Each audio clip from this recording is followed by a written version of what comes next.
I showed up unexpectedly at the company's special party and saw a strange man kiss my wife, and in that instant, I felt the ground disappear beneath my feet. There was no scream, just a silence that said it all. I left without saying goodbye, ending a story she had already betrayed. I didn't expect you to come, she said later, but it was too late. Time passed, and while she discovered her lover didn't want a commitment, I found peace with a new love, one who knows the value of loyalty.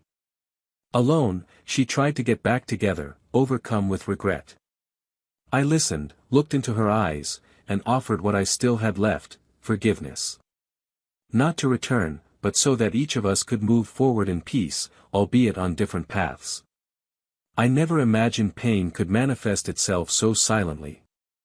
There was no scream, no scene, no fight, just a dense, piercing silence that invaded me, as if time itself had frozen around me. It wasn't a cinematic shot, there was no dramatic lighting, no soundtrack, but I swear that, in that instant, everything fell silent. The voices, the laughter, the glasses clinking in the background, everything disappeared. There were only the two of them there. She, with that smile I thought was uniquely mine. He, with his hand resting on her waist, as if he knew every curve, every nuance of that body that had been sleeping beside me for years. My body froze. A kind of cold that doesn't come from outside, but from within. A collapse of the inner world. I tried to blink, to breathe, to do something that would pull me back to reality. But it was already reality. This was really happening. It wasn't a misunderstanding, nor a misinterpretation. They kissed like they shouldn't, and she let him do it like she had let him do it before. I didn't make a fuss. I didn't go to her. I didn't ask her anything. I just turned my back, my heart in pieces, and walked away. Not out of pride. But because, in that second, I realized something had broken irreversibly. Sometimes, the end of a story isn't announced with screams or tears, it happens the exact moment you realize you're no longer needed.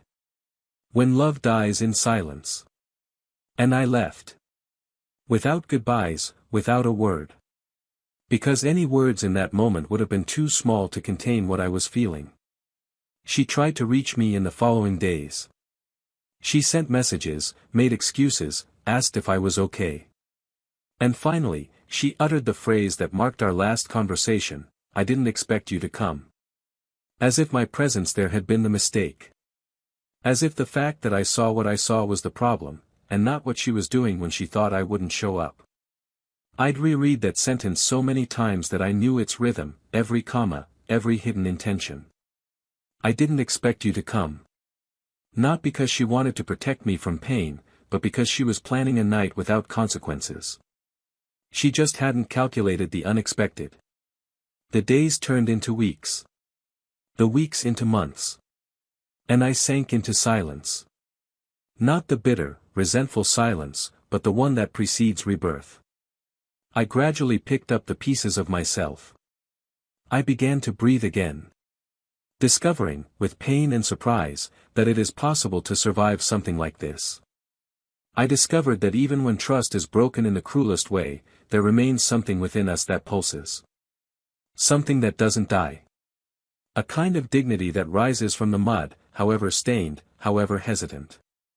And it was in this place of weariness and lucidity that I found a new love. Not a replacement, not an escape, but someone who arrived slowly, carefully, as if understanding the value of silence and time. Someone who listened to my pain without rushing to heal it, who didn't try to occupy spaces that weren't yet ready, but who taught me, day after day, that loyalty still exists.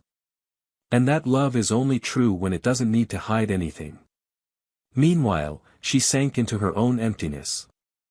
The lover who seemed to be the new chapter in her life vanished as if he'd never existed. She didn't want commitment, she didn't want routine, she didn't want the real weight of love.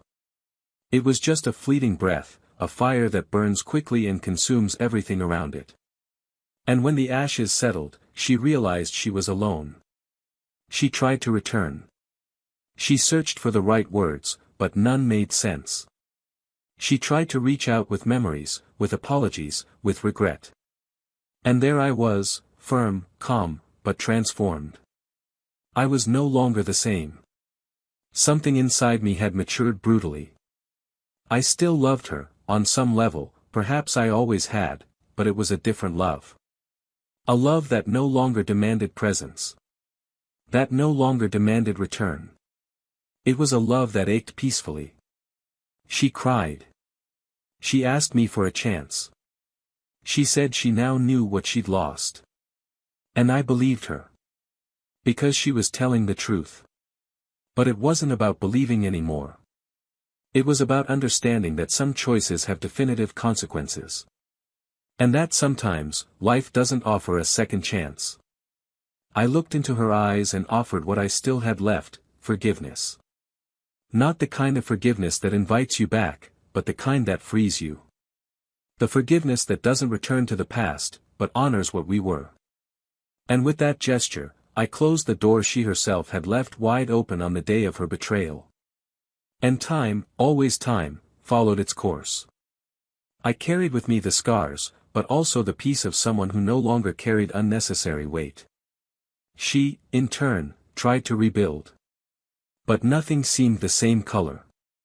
The songs, the places, the smells, everything brought back what was lost. What she had given into the hands of someone who only wanted to play. And the worst punishment wasn't my absence. It was seeing me happy with someone else. It was realizing that the smile that was once hers alone now belonged to another woman. And not because she was replaced, but because she replaced herself. Because she traded what was right for curiosity. Stability for fleeting emotion. And she discovered, the hard way, that those who trade loyalty for desire don't gain love, they gain emptiness. She saw me once, months later, in a random coffee shop. I was with my new partner. We were laughing. A light, natural laugh. A laugh that didn't try to hide anything, that wasn't heavy, that wasn't fake. When our eyes met, she froze. And in that exact moment, I knew, that was where it all ended. Not at the party. Not in the betrayal. But in that look, she understood there was no turning back. She realized her place in me no longer existed. And that, for the first time, she was the one on the outside. I could have gone to her. I could have been cruel. I could have used that scene as revenge. But no. I just held the hand of whoever was with me and kept smiling. Because sometimes, the greatest response one can give is to move on with dignity. And that day, perhaps for the first time, she understood what she truly lost. It wasn't just a husband. It was a love that knew her completely. That knew her traumas, her pain, her quirks. That was by her side when no one else wanted to be. That believed when she didn't even believe in herself. That fought for both of us when only one was trying. And that kind of love, once it's gone, doesn't come back.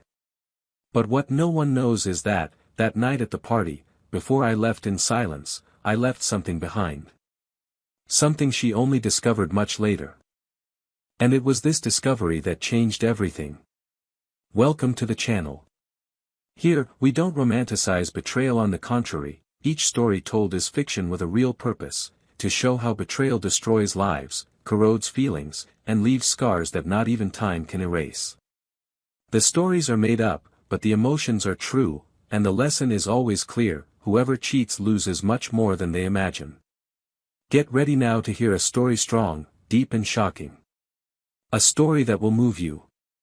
Marcos and Helena met on an ordinary night, one of those when nothing seems about to happen, but fate, silently, already prepares its threads to intertwine lives. It was at a dinner with mutual friends, a small group, unpretentious conversation, shy laughter, and glances that, at first glance, said nothing, but that later would say everything. Marcos was reserved, calm-spoken, direct-eyed, always attentive to the subtext of what others were saying. Helena, on the other hand, was pure light and movement, the kind of person who attracts attention without asking for it, who walks into a room and changes the temperature without realizing it. They didn't fall in love instantly. What happened there was mutual curiosity, a slight, pleasant discomfort, as if they both sensed there was something to be discovered, and, therefore, there was no rush. In the days that followed, they began meeting by chance. Or perhaps by unconscious choice.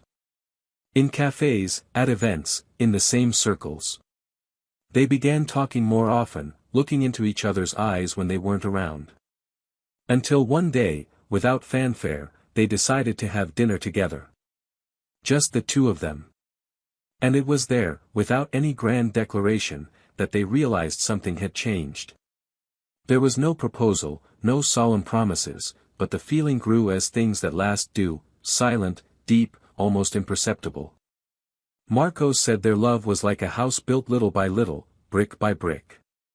Helena liked the idea that they were like a garden, something that needed to be watered, tended, respected in its own time. They came from different worlds, but complemented each other in their absences. Marcos had grown up in a more restrained environment, where feelings were always measured, while Helena was overly expressive, almost as if she needed to show everything she felt to avoid suffocating. And yet, they found balance. He calmed her. She pushed him out of his shell. In the early years, they built a relaxed routine, albeit one full of commitments. She worked in communications and events, always surrounded by people, flashes of light, tight deadlines, and adrenaline. He, a systems engineer, lived in a world of numbers, logic, calculations, and predictions. Their differences didn't drive them apart. Quite the opposite. It seemed they were at two extremes, attracted to each other with an almost magnetic force. When they arrived home, each brought with them stories from different worlds, which made each conversation a new encounter. They bought a small apartment downtown, decorated it together, argued over wall colors and sofa styles, but in the end, everything always seemed to end in laughter. They developed habits of their own: Sunday mornings with strong coffee and cheese bread, bad Friday night movies, her habit of making lists for everything, and his of losing his house keys almost every week. The imperfections became part of their routine and, over time, almost sweet. They were far from an ideal couple, but they had something rare, a shared admiration. Marcos admired the way Helena could transform chaotic situations into organized environments with her gentle leadership. Helena melted every time he fell silent before answering a difficult question, as if weighing each word to avoid hurting feelings. They said they complemented each other because they were different, but deep down, what truly united them was respect. Their gaze held more than love, it held recognition. Time passed, and life, with its own rhythms, became more demanding. Both grew in their careers. Helena began to gain visibility within her company, taking on larger roles, participating in important meetings, and being invited to travel, events, and corporate dinners. She flourished in social settings. Marcos, even more introverted, remained steadfast in his technical field, working on large projects, but increasingly absorbed in his own world. They still loved each other, still shared the same roof, but their time together was swallowed up by commitments, schedules, meetings, and an invisible weariness that goes unnamed but is felt between the lines. The routine, once comfortable, began to strain. The silences grew. Not out of anger or indifference, but out of exhaustion. Sometimes, they would look at each other and know they wanted to talk, but lacked the strength to begin. Helena still smiled as she talked about her accomplishments at work, but Marcos's eyes began to wander over the technical details of his day. He no longer commented as much on what he did, and she, without realizing it, began to disconnect from those parts of him. Conversations that were once full of excitement became objective summaries of the day. Time for the two of them, once sacred, became a negotiable affair. I have a meeting today that runs late. I'm leaving early tomorrow. I have a company dinner on Saturday. Simple things, but they accumulate like dust in corners, and before you know it, it's everywhere. Even so, there was still affection. There were still lingering kisses when one of them was traveling. There were still messages with silly emojis during the day. There was still desire, though more spaced out. They slept cuddled up some nights. On others, they simply fell exhausted onto the mattress. No one mentioned a crisis. Not because there wasn't something out of place, but because there was still enough love to sweep it all under the rug. It wasn't arguments that hurt. It was the silence. The boredom. The absence of the gaze that seeks the other with intention. The loss of the small gestures that fuel affection. It wasn't a breakup, it was a slow, almost imperceptible distancing, like someone who slowly falls asleep on a couch, and only realizes they've slept when they wake up, unsure of how much time has passed. Helena started going to more events without Marcos. At first, she invited him, insisted. He politely declined, with tiredness in his voice and an apologetic look in his eyes. Then she stopped insisting. He began encouraging her to go alone, to enjoy herself. He believed that giving freedom was also a form of love. He trusted her. He knew who she was. The problem is that sometimes people change. And sometimes, those who trust so much that they don't realize when they're starting to be left behind. Helena enjoyed the admiration she received at these events. She liked feeling heard, valued, praised. It was something that didn't happen as often at home anymore. Not because Marcos had stopped loving her, but because his way of showing love was discreet, almost invisible. And the invisible, when not felt, seems absent. And the absent, when accumulated, makes room for the desire to be noticed elsewhere. None of this was discussed. Not out of fear, but out of complacency. They both believed they were just going through a phase. That all it took was time and everything would fall into place. That this wasn't the end, just a pause, a weariness. The problem was that while they waited for this time, something inside them was already beginning to change. No guilt, no anger, no hurt, just change. Marcos began spending more time in silence. Helena, more time away from home. The apartment, once full of life, became nothing more than a meeting place between the comings and goings of routine. Sunday coffee was no longer sacred. Friday night movies became rare. There was still love, but it was lost in a maze of distractions. And it was in this context of emotional silence and disguised absence of routine that everything began to fall apart. Without either of them realizing it right away. And perhaps that was the mistake, believing that love, because it's strong, survives on its own. But love, even the truest, requires presence. It requires care. It requires choice. And when those choices are no longer made day after day, what remains isn't a lack of love, it's a lack of priority. They still smiled at each other some mornings. They still said good night with a light kiss. They still slept in the same bed. But they no longer dreamed the same things. They no longer walked in the same direction. And so it was, amidst this silent abyss, that an impulsive decision, a seemingly small gesture, would change everything.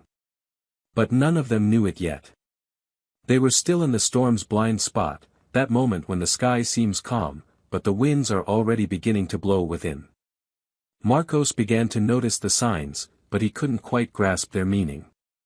They were small details, gestures that began to happen less frequently, automatic responses, touches too quick, silences too long. Helena became increasingly distant, like a station slowly disappearing through a train window, without realizing exactly when it was left behind. She said she was simply tired, exhausted by the demands of work, and he believed her. Not because he was naive, but because he trusted her. He took her at her word, as he always had, as if sincerity were a natural extension of love. There were days when she barely looked him in the eye when she spoke. Others when she arrived late, claiming meetings had gone on too long. Marcos didn't argue. He'd never liked confrontation and preferred to believe it was all temporary, that Helena would return to her old self, that this phase, however strange, would eventually pass. On the few nights they spent together, the silence between them was filled with attempts at normalcy. Marcos asked questions about her day, but the answers came ready-made, mechanical, as if rehearsed. Helena smiled so that her eyes didn't touch. She was still there, in the same physical space, but she no longer seemed present. It was as if she had learned to inhabit the house without leaving a trace, passing through him like a vague memory. Even so, he tried. He tried to rekindle something between them, prepared simple dinners, suggested weekend outings, but there was always something more urgent, more important, something that pushed her away and justified his absence. And, little by little, Marcos also began to fall silent, not out of giving up, but out of fear of discovering it was already too late. The atmosphere between them grew cold in a way that hurt more than any argument. It was the lack that hurt, the absence disguised as routine. Helena became an edited version of herself. More reserved, more careful with her cell phone, more cautious with her schedule. Marcos, although he felt all of this, insisted on rationalizing. He preferred to think it was just stress, that she needed time, space. The idea of distrust seemed incompatible with the love they had built, with everything they had experienced. They still slept in the same bed, but now there was a space between their bodies, a gap that seemed to grow with each night. Kisses before bed became hurried touches on the cheeks, and deeper conversations gave way to monosyllables. Still, he kept trying to hold on to what was left. He believed that love, when true, is patient. That weathering storms was part of the journey. But what he didn't know was that the storm had already passed, and left ruins in its wake. One night, while Helena was taking a shower, her phone vibrated incessantly on the table. It wasn't curiosity that moved Marcos, but an involuntary, almost physical discomfort. He wasn't the type of man to mess with her, he always respected her space and boundaries, but at that moment, something inside him screamed. He picked up the phone and saw a message notification with a name he didn't recognize. He opened the preview, and before I could even read it, his heart was racing. These weren't words you'd say to a coworker. They were intimate, charged with a desire you don't feel for someone ordinary. Helena got out of the shower soon after, found the phone in his hands, and for the first time in a long time, there was truth in her eyes, but it was a painful truth that didn't need explaining. She didn't deny it. She didn't cry either. She simply remained silent, as if she'd been waiting for that moment for a long time. Marcos said nothing at that moment. He simply left his cell phone on the table and left the room, as if understanding that, from then on, any words would be insufficient. The following days were marked by a strange attempt to maintain normalcy. Helena seemed to want to talk, to explain, but couldn't find the time. Marcos sank into a silent routine, working more than necessary, avoiding being home. He didn't know what hurt more, the fact that she had done that or the coldness with which she now faced everything, as if the guilt were merely a consequence of a minor mistake. The breaking point came on a specific night. It was Helena's company anniversary, a formal event, the kind where all employees attend with their peers, where speeches are made, milestones celebrated, and toasts exchanged. Helena mentioned the event days before but didn't invite him. She simply said it would be tiring, that he would be bored, and that not all spouses would be present. Marcos, on an impulse he didn't understand at the time, decided to show up. Perhaps he was seeking answers she wasn't offering, perhaps he simply wanted to see for himself the life she lived without him. He dressed discreetly, arrived without fanfare, and entered the room. The atmosphere was sophisticated, with ambient music, dimmed lights, and champagne glasses held by smiling executives. He walked among the people, looking for her, unsure of what he expected to find. And then he saw. Helena was in the background, laughing with a man he'd never seen before. The laughter was loose, intimate. The way she touched his arm during their conversation left no doubt. The gesture that followed was quick, but enough. A kiss. Not a distracted peck, but a kiss that carried comfort and familiarity. Marcos froze. There was no drama. There was no scandal. Just a deafening silence that blanketed everything around him. It was as if the world had paused, as if he were watching from outside his own life. His chest ached, but it was a strange kind of pain, not sharp, but deep, as if something inside him had been ripped out with bare hands. He didn't stay to see more. He didn't go to her. He simply left the place like someone abandoning a battlefield where they already know they've lost. He walked the streets like a specter, aimless, without a clear thought. You didn't cry that night. You didn't scream either. The pain was so raw that not even tears dared to appear. It was an emptiness difficult to describe, a sense of loss that concerned not just love, but identity, history, the trust so devotedly placed. That night was the end of something that had been crumbling for a long time, but which until then he had refused to acknowledge. The next day, Helena showed up at home as if nothing had happened. When she saw Marcos, she froze. He was calm, eerily calm. She tried to explain, saying she hadn't expected him to come, that she hadn't wanted him to see it that way. He heard her but didn't respond. The pain had become an insurmountable silence, a barrier that not even the strongest love could cross. In the days that followed, he left the house for a while. He said he needed to breathe, think, figure out what to do with it all. And she finally began to understand what she had lost. Not just her husband, but the trust, the admiration, the gaze of someone who saw her whole. Marcos spent weeks trying to understand what hurt more, the betrayal itself or the way it all happened. It was as if the ground had suddenly shattered and he was trying to balance on the shards. He thought about the postponed conversations, the ignored signals, the disguised absences. Everything made sense now, like puzzle pieces that only fit together after the image has already been destroyed. He didn't know if he could forgive, but he also didn't want to live with anger. The love still existed somewhere, but it was too wounded to stand. Helena tried to get back together. She sent messages, asked for dates, wrote letters. She said she regretted it, that it was all a mistake, that she didn't know what she was doing. But Marcos wasn't the same man anymore. Something in him had changed. The pain had left deep scars, but it had also awakened something he hadn't known, the ability to preserve himself.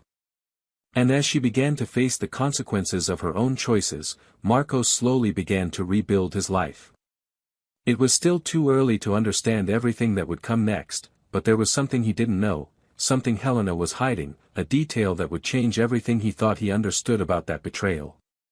But that was yet to come. Time had run its course, but with it came no relief, only the increasingly solid weight of what had been broken.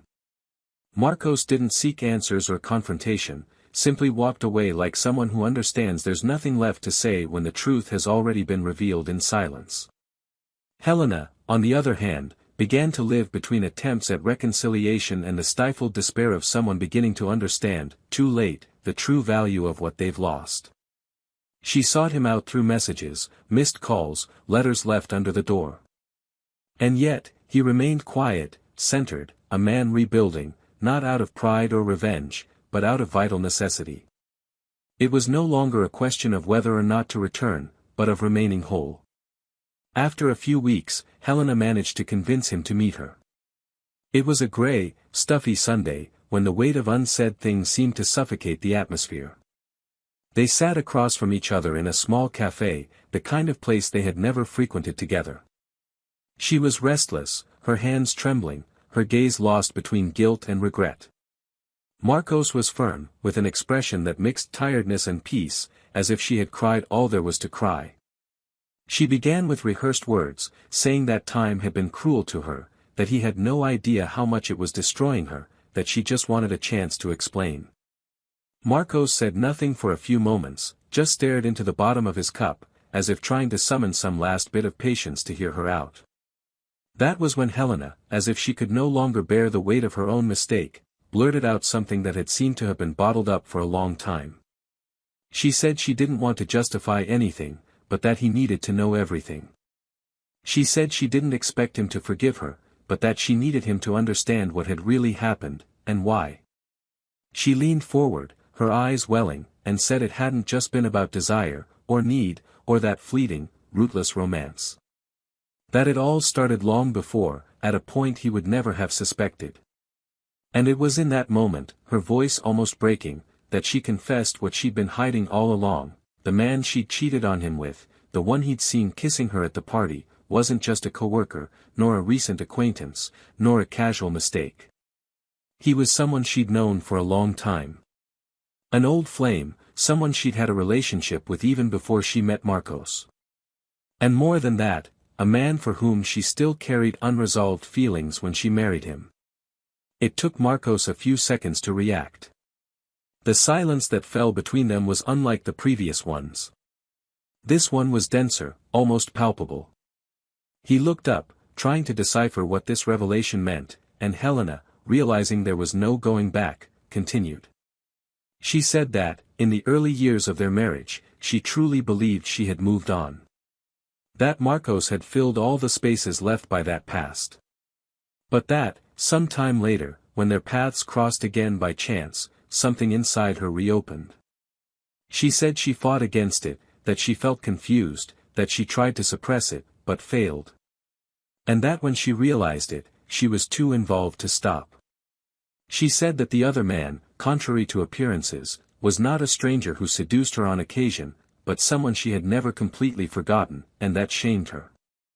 Marcos listened to everything without interrupting, but inside, each word seemed to tear what little remained to pieces. It wasn't just the physical betrayal, it was the emotional betrayal, silent, prolonged. The certainty that, all this time, he had been competing for space with a shadow from the past that had never truly been exorcised. He asked, his voice low and firm, if she had ever truly chosen him. Helena cried. She said yes, that she had loved him, that she still loved him, but that she had done everything wrong. That she didn't know how to deal with her own feelings, that she had confused longing with unfinished love, and that now she understood that she had ruined everything not because of a lack of love for Marcos, but because she hadn't had the courage to face what she still carried within her. Marcos got up from the table. For a moment, it seemed like he was going to leave.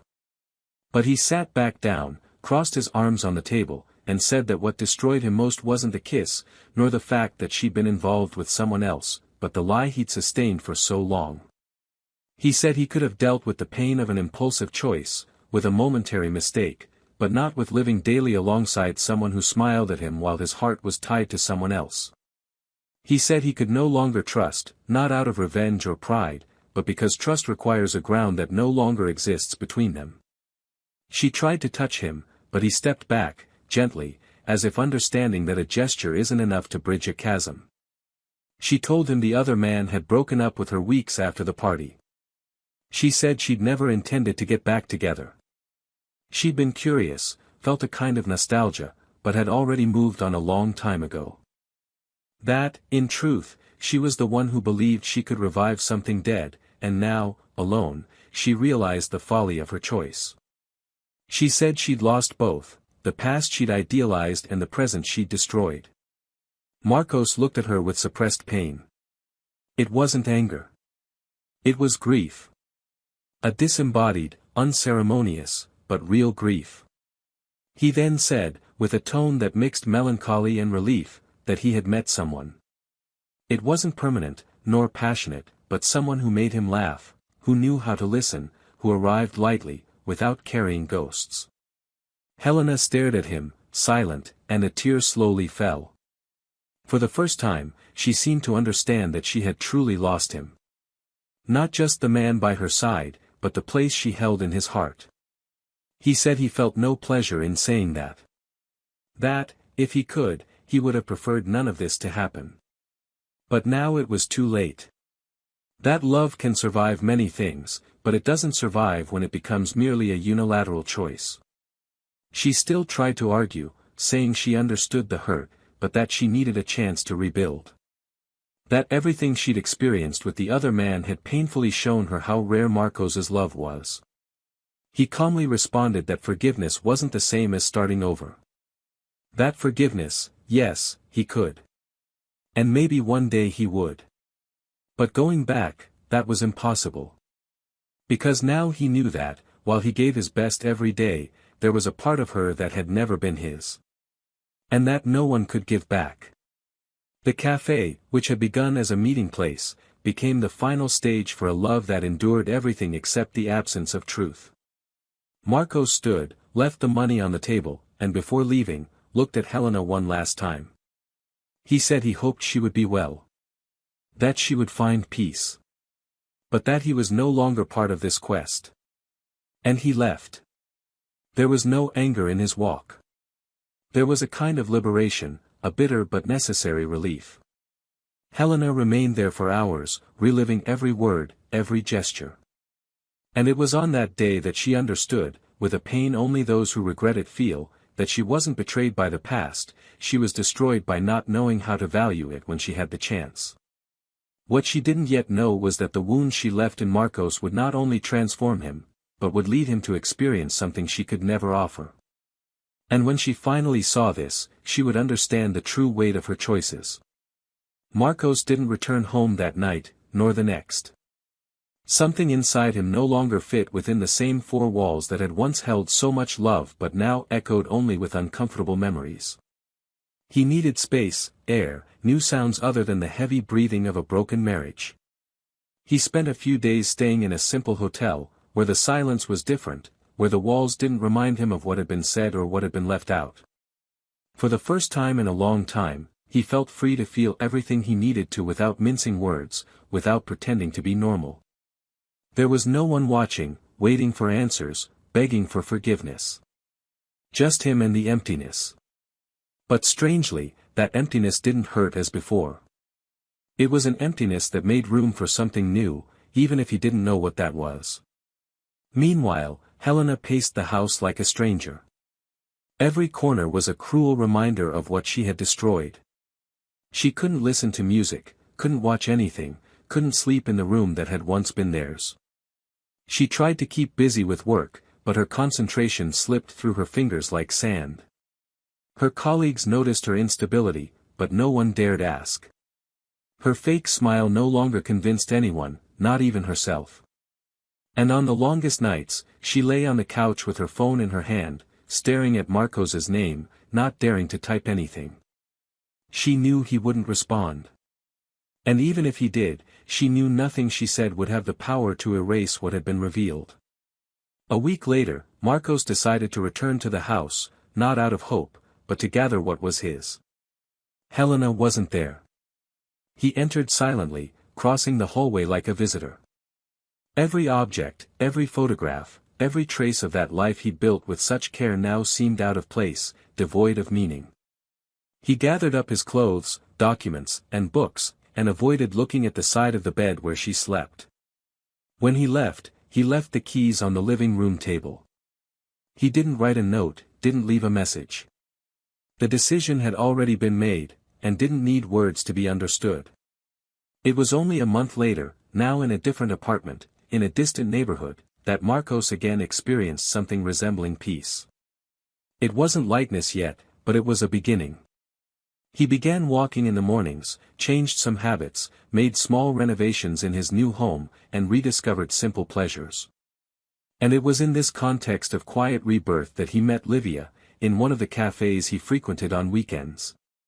She was different from Helena in every way, in the way she spoke, in the silences she respected, in the lightness with which she smiled. But what struck him most was her lack of haste. Livia didn't intrude. She simply appeared, slowly, with a kind of presence that didn't demand space. They began talking about books, then music, until, naturally, their encounters became frequent. Livia didn't ask invasive questions, but she listened attentively. Marcos gradually found himself telling parts of his story, not as a vent, but as someone who had already understood that scars are part of who we are. She never interrupted him, never tried to correct or minimize his pain.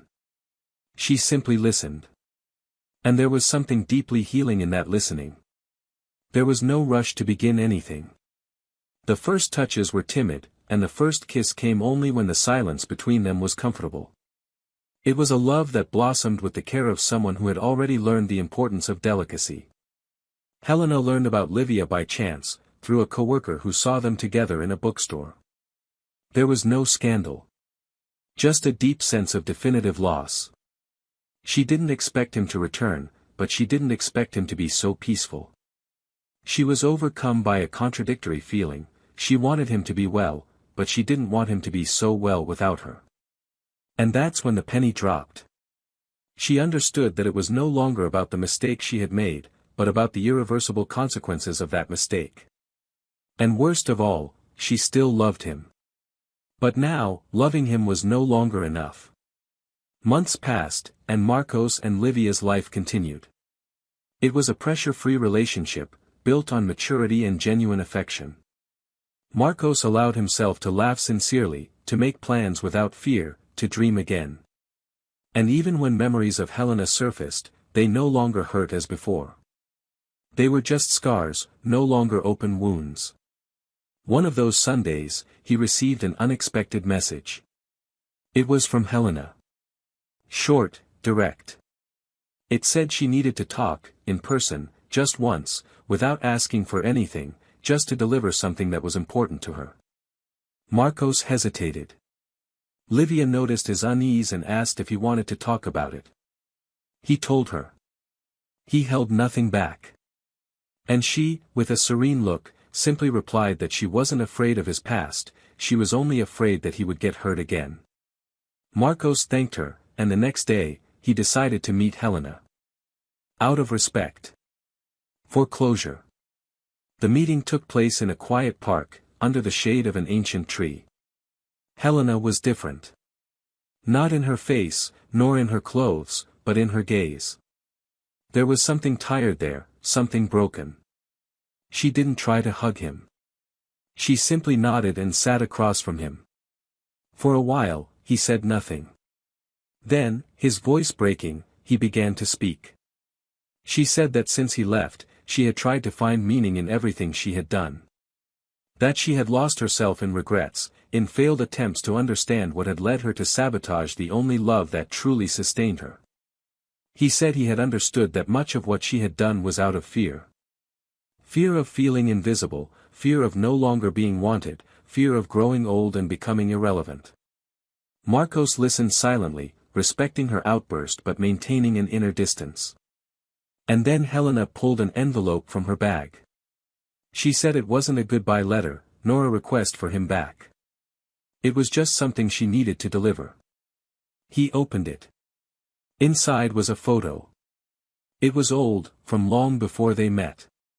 In it, Helena and the man she cheated on him with, embracing in front of a university. On the back, a handwritten sentence: "What I thought I'd lost back then, never really existed." She explained that, in the days following the betrayal, she tried to find the man again, not to rekindle the romance, but to understand her feelings.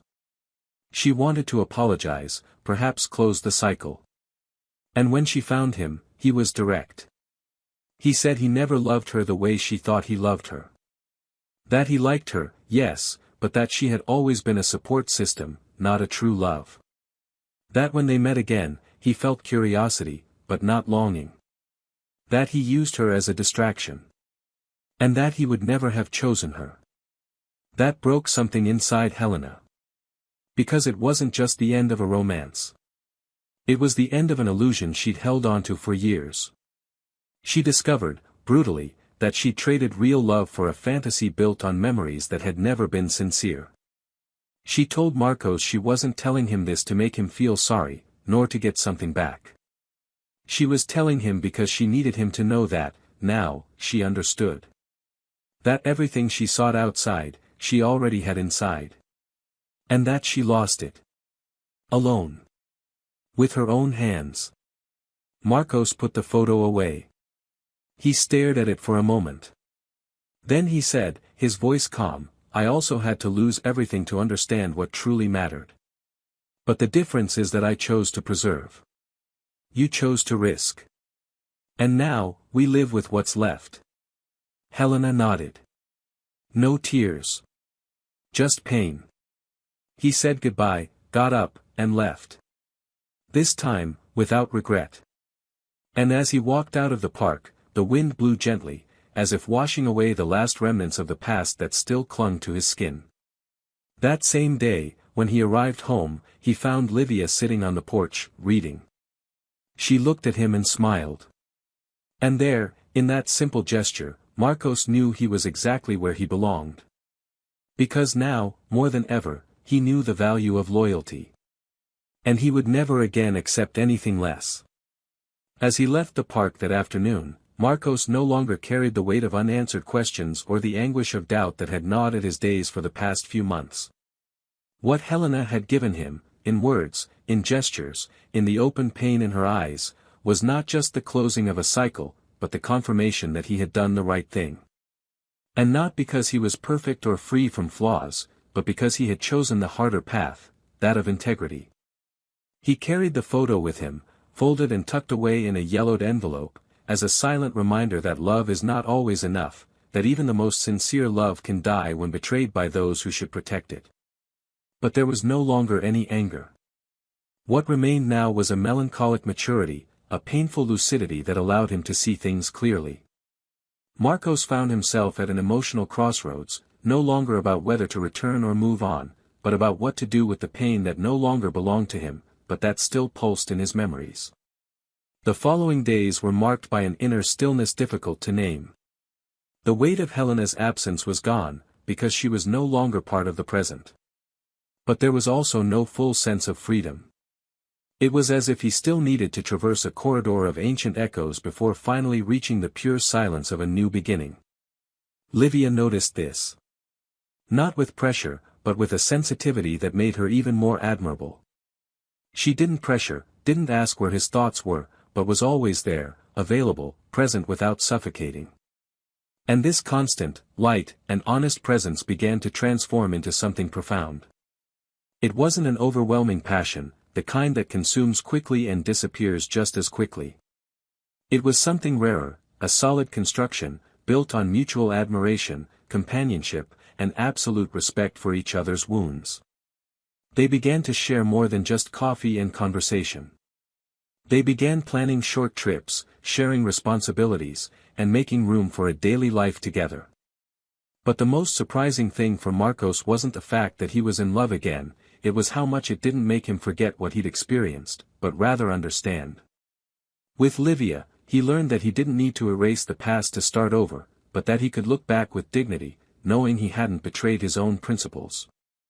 And this was the dilemma that was beginning to mature within him, how to keep his heart open to love without allowing hurt to shape his decisions. He knew there was still a part of him that hurt, and that this pain could one day contaminate him if it wasn't embraced. Livia, sensitive to this, encouraged him to talk. Sometimes, with just a look, she made him feel safe to be vulnerable again. It was on one of those nights, when the sky was clear and the air was light, that Marcos spoke about the difficulty of trusting completely again. He said that, although he knew Livia wasn't Helena, the fear of not being enough returned in unexpected waves. She listened to him attentively and replied without hesitation that true love isn't one that ignores the other's traumas, but one that commits to walking alongside them, patiently. Marcos understood that, for the first time, he was with someone who wanted not only the beautiful parts of him, but also the fragile, the aching, the still healing. And in this understanding, something inside him began to blossom more freely. There was no longer a need to prove anything, just to live.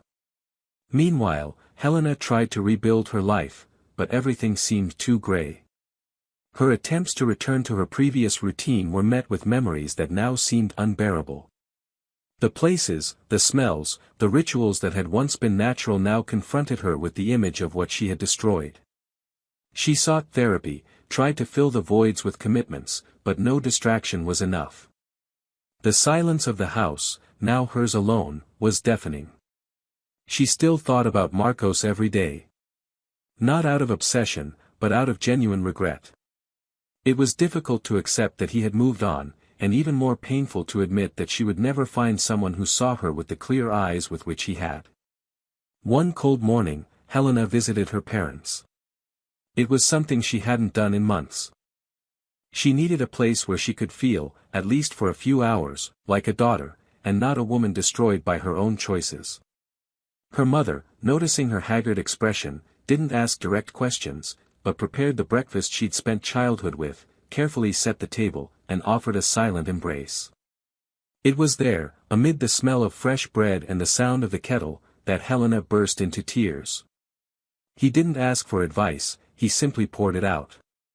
He said he'd done everything wrong, that he'd betrayed the most upright man he'd ever known, that he tried to revive an old feeling only to realize it had never been real. He said he now understood, with cruel clarity, that stability is not the opposite of passion, but its most valuable consequence. His mother listened with teary eyes, squeezed her hand, and said in a low voice that some lessons come late, but are still worth learning.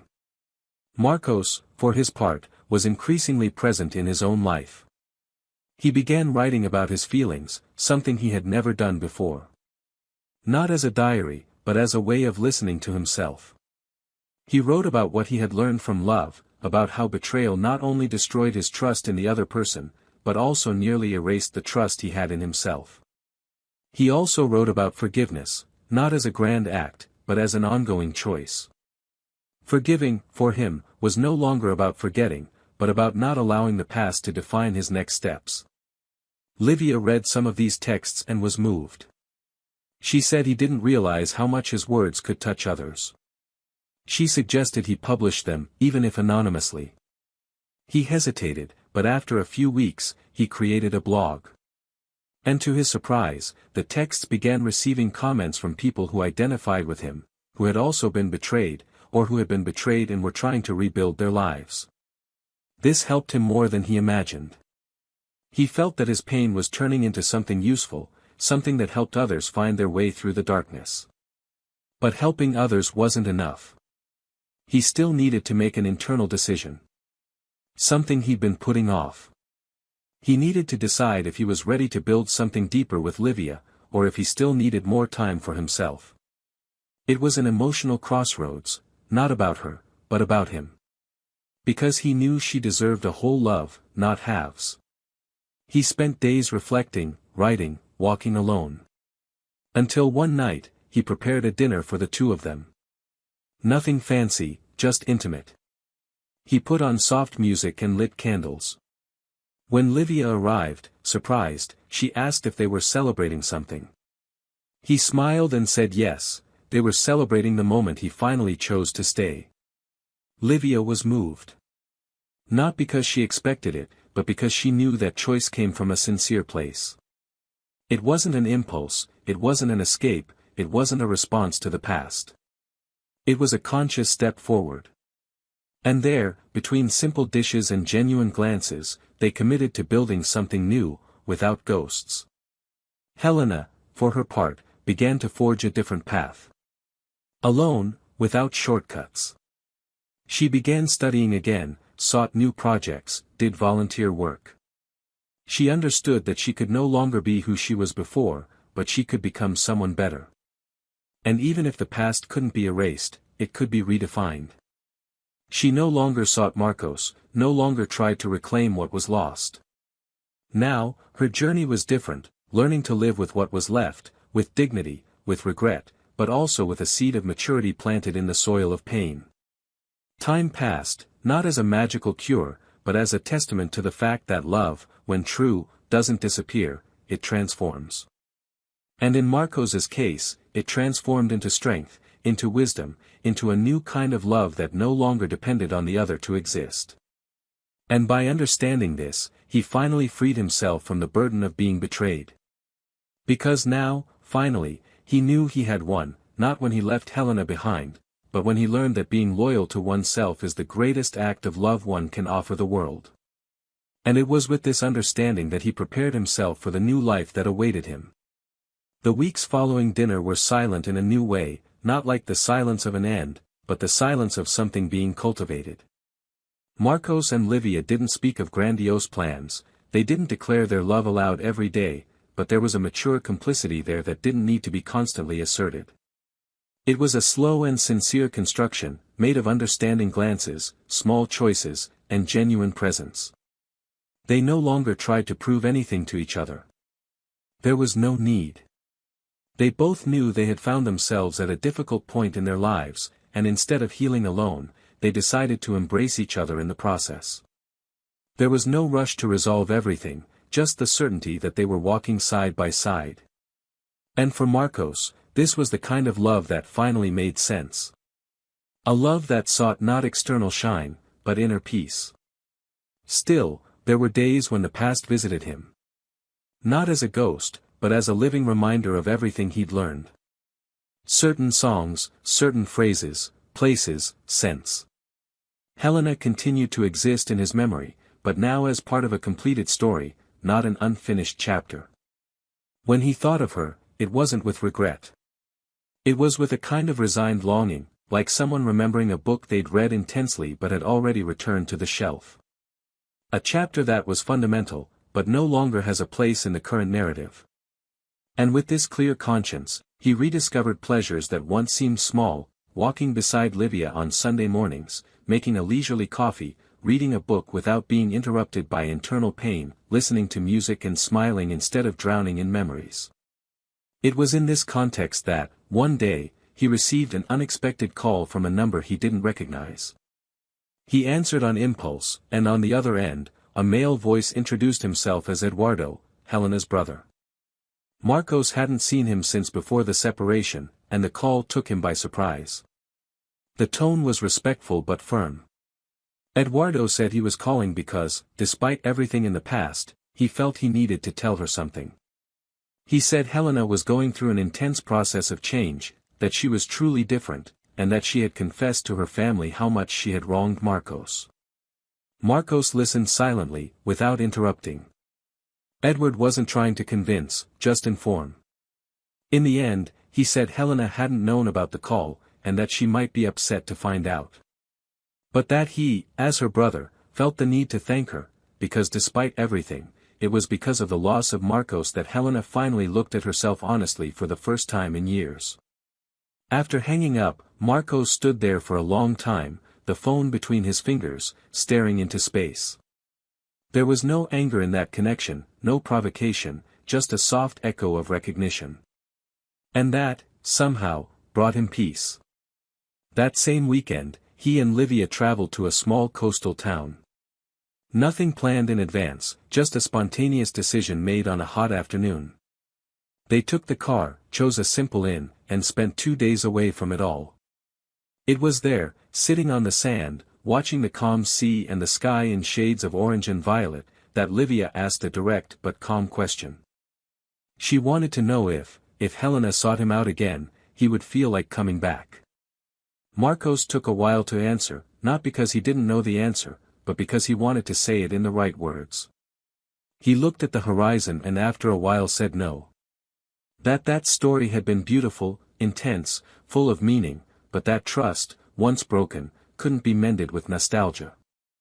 That he truly wished Helena well, but that her place in his life was now different, no less important, but closed.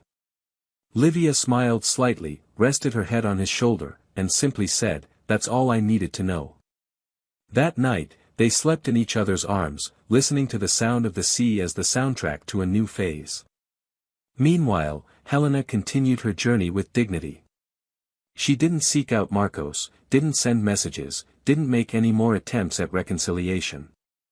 But silently, she followed from afar the few signs he left. She knew about his blog, read some texts, cried over others. She saw discreet photos of him with Livia, and even though her heart ached, she didn't feel envy. She felt a kind of bitter gratitude knowing he had found someone who saw him the way she couldn't. And it was through this awareness that she decided, for the first time, not to act impulsively. She didn't send messages, didn't show up unexpectedly, didn't try to make him jealous. She began to live for herself. She made new friends, went back to school, and got involved in social projects.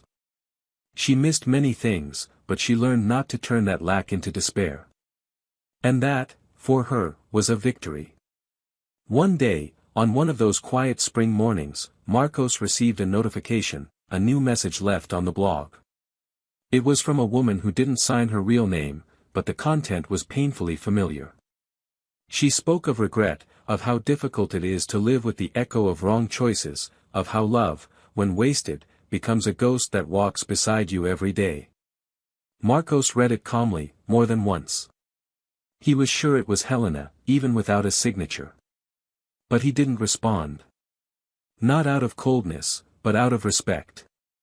For her. For Livia. And for himself. Silence was, now, the most mature way to honor the new life he had chosen. That night, while watching a movie together, Livia turned to him and said there was something special about his way of loving. That he wasn't intense in the sense of exploding emotions, but rather enduring. That his affection was like a sturdy house, sometimes discreet, but protective. Marcos, touched by her words, smiled and said he only learned this after seeing what happens when someone allows the foundation of that house to be eroded. He said that loyalty, for him, was what held everything together. That love, in the end, was a daily choice, made in the details, in the small decisions. And that he would choose her, always, as long as she chose him. And she replied that she had, since day one. And so it was that, amidst healed wounds, lessons learned, and respected silences, Marcos reconnected with his own essence. Not because he returned to square one, but because he understood that losses also build. And that sometimes, the pain of abandonment is what pushes someone to the place they were always meant to be. Livia, with her serenity, became part of his story not as a replacement, but as continuity. Someone who arrived at the right time, not to erase the past, but to illuminate the future. And Helena, even from a distance, continued her journey with greater awareness, knowing that, although she couldn't go back in time, she could at least transform what would come next. And this, however painful, was already a new beginning. Because in the end, every true love story, even when it ends, leaves us with the memory of what truly matters, and the responsibility to never betray ourselves again. It was a mild September morning when Marcos opened the window of the new apartment he now shared with Livia. The smell of freshly brewed coffee filled the kitchen, and the distant sound of children playing in the street drifted softly through the walls. He stretched leisurely, observing the peaceful rhythm of a life that no longer bore emotional urgency or open scars. The old pain hadn't disappeared, but now it was just a subtle mark, visible only to those who looked closely.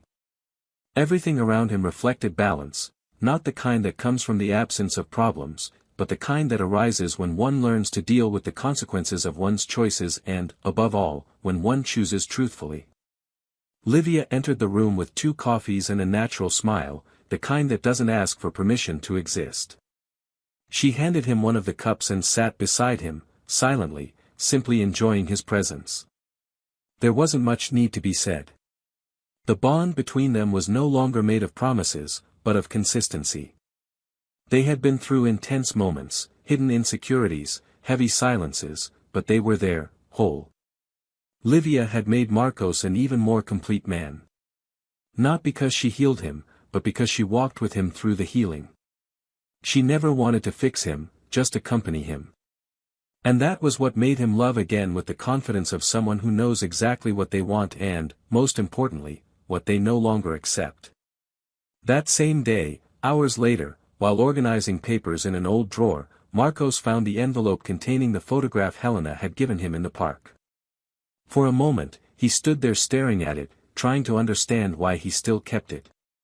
It wasn't out of affection, nor was it out of resentment. It was simply out of respect for his own story. That photo represented more than a painful memory, it was proof that he had survived, that he had chosen the hardest path and still managed to move forward without carrying unnecessary weight. He picked up the photo, took a deep breath, and without hesitation, put it in a box, locked it, and tucked it away in the back of a closet. He no longer needed it within sight. The past was over. Meanwhile, Helena was preparing to embark on a new destiny.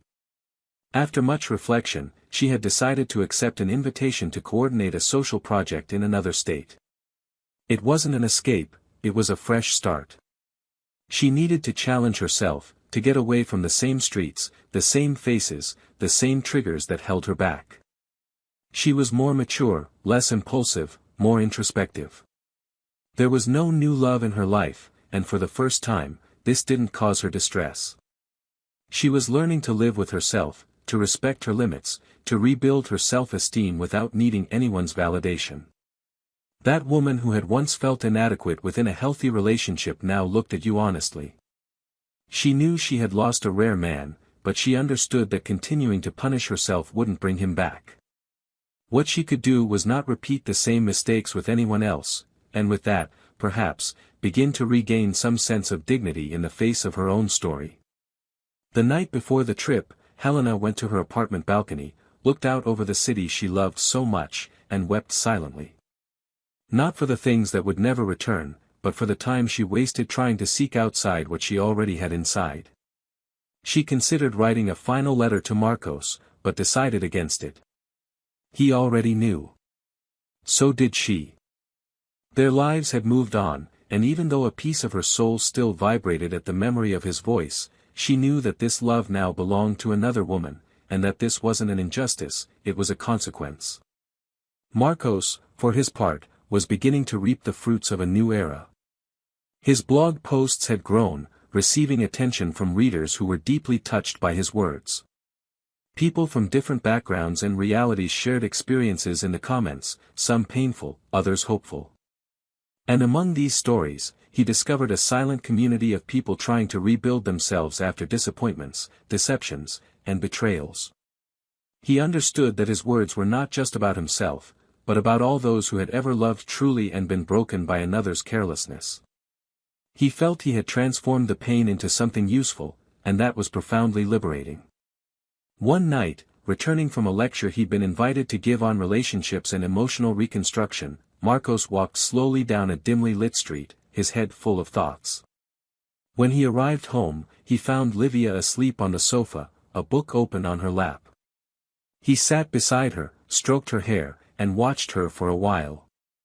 This was what he'd sought all his life: serenity, reciprocity, affection that didn't need to be begged for. He woke her with a light kiss and told her he was grateful for everything. She, half asleep, smiled and replied that she was too. And without realizing it, in that moment, they sealed something much greater than a promise. They sealed a love based on real presence, not idealized ideas. Helena left 2 days later.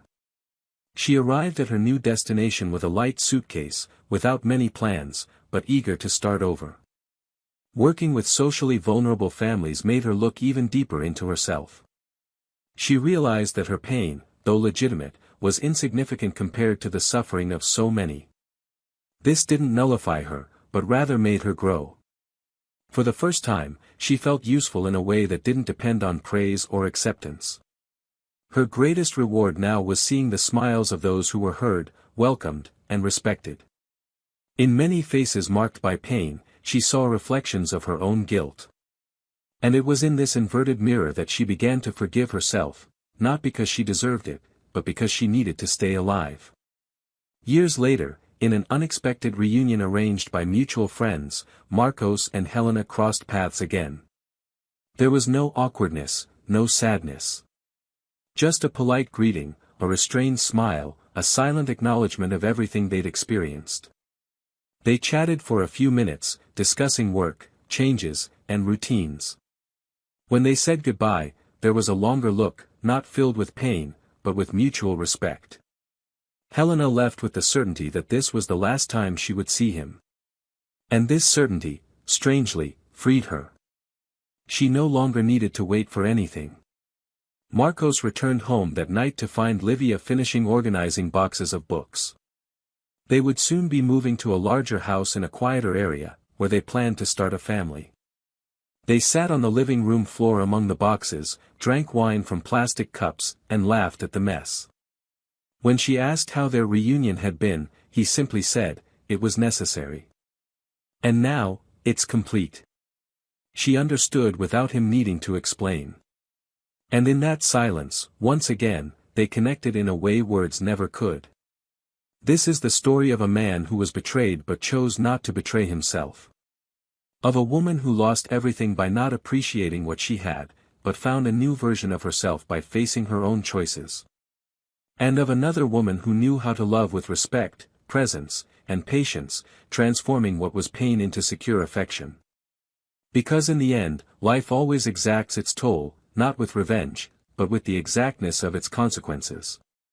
Comment below with your thoughts on this story. Would you have forgiven him? Do you think Marcos made the right choice? We'd love to hear your thoughts. Don't forget to subscribe to our channel so you don't miss any of our upcoming stories. Remember, betrayal doesn't just destroy a relationship. It erodes respect, breaks trust, and undoes the foundation of everything built on love. Losing the loyalty of someone who loved you is too high a price to pay for a fleeting desire. And often, by the time the penny drops, it's too late to go back. This channel does not support any type of betrayal here. We show that every choice has weight. And some cost too much.